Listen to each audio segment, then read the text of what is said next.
Paris, in January, France's Prime Minister addressed sailors aboard the country's only aircraft carrier, the Charles de Gaulle, and extolled the vessel as a crown jewel in the country.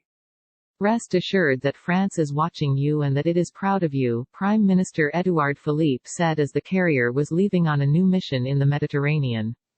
3 months later, pride has given way to finger-pointing and investigations after a coronavirus outbreak spread through the carrier's cramped, closed quarters, infecting more than 1,000 crew members, forcing the Navy to cut the mission short and sending hundreds of sailors into isolation on military bases across France.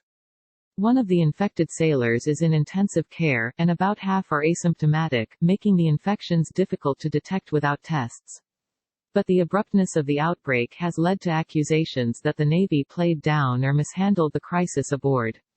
The outbreak has left many in France wondering how the ship, named after a revered president whose push for military independence is still felt, fell prey to the virus so swiftly and extensively.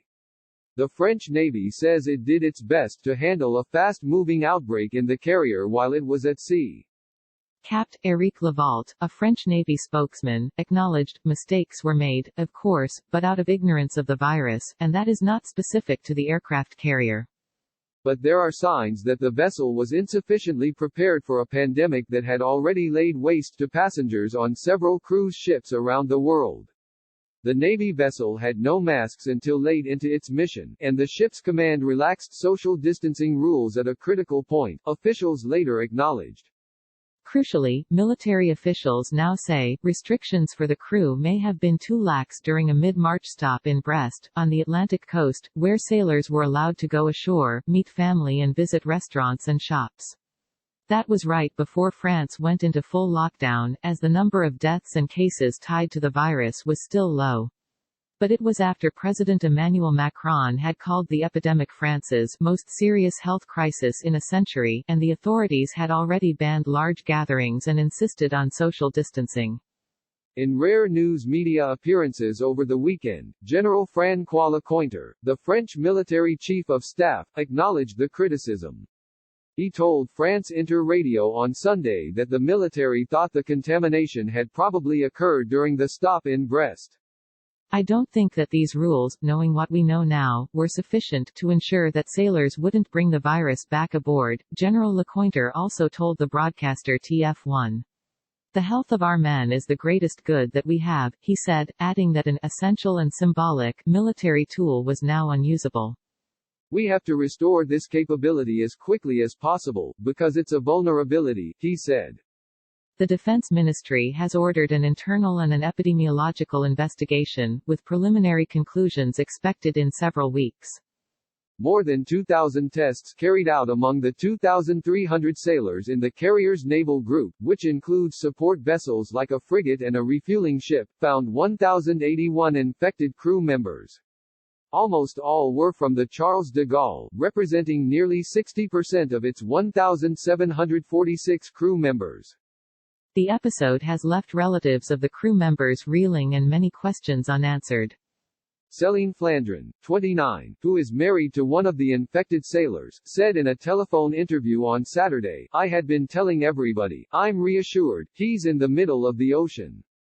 At least he won't get sick and I won't be worried. I was kind of surprised."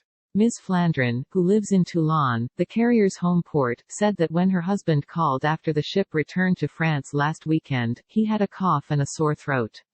He tested positive after being hospitalized, but his health has improved and he is now in isolation on a Navy base, she said. It's scary, when you see the damage that it can do, Ms. Flandrin said of the virus. France is not the only country dealing with an outbreak of COVID-19, the disease caused by the virus, on one of its ships. An American sailor has died and hundreds more were infected as the virus spread on the Theodore Roosevelt, another nuclear-powered aircraft carrier. But the United States has 11 fleet carriers, and France has just one, still more than most countries. The Charles de Gaulle, first sent into operation in 2001 and expected to be retired in 2040, plays a crucial role in France's nuclear deterrence because it can launch Rafale fighter jets bearing nuclear warheads. The Charles de Gaulle is a vessel that has a certain aura because of its name, price tag, importance and role, and also because there is only one, said Hugo Desies, an analyst who specializes in naval affairs at the International Institute for Strategic Studies in London. When the Charles de Gaulle undergoes extensive renovations, as it did in 2017 and 2018, or unexpected crises like the COVID-19 outbreak, France has no fallback options, Mr. Desies said. The Charles de Gaulle left Toulon for the eastern Mediterranean in late January to take part in military operations against the Islamic State before making its way to the Atlantic and the North Sea, where it was scheduled to participate in multinational naval drills.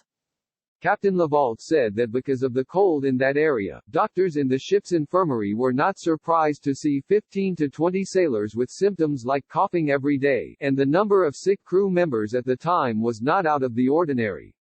What alerted the commander was that starting on April 5, he witnessed a sudden, exponential increase in the number of people coming to the infirmary and showing characteristic signs of COVID-19, Captain Lavalde said.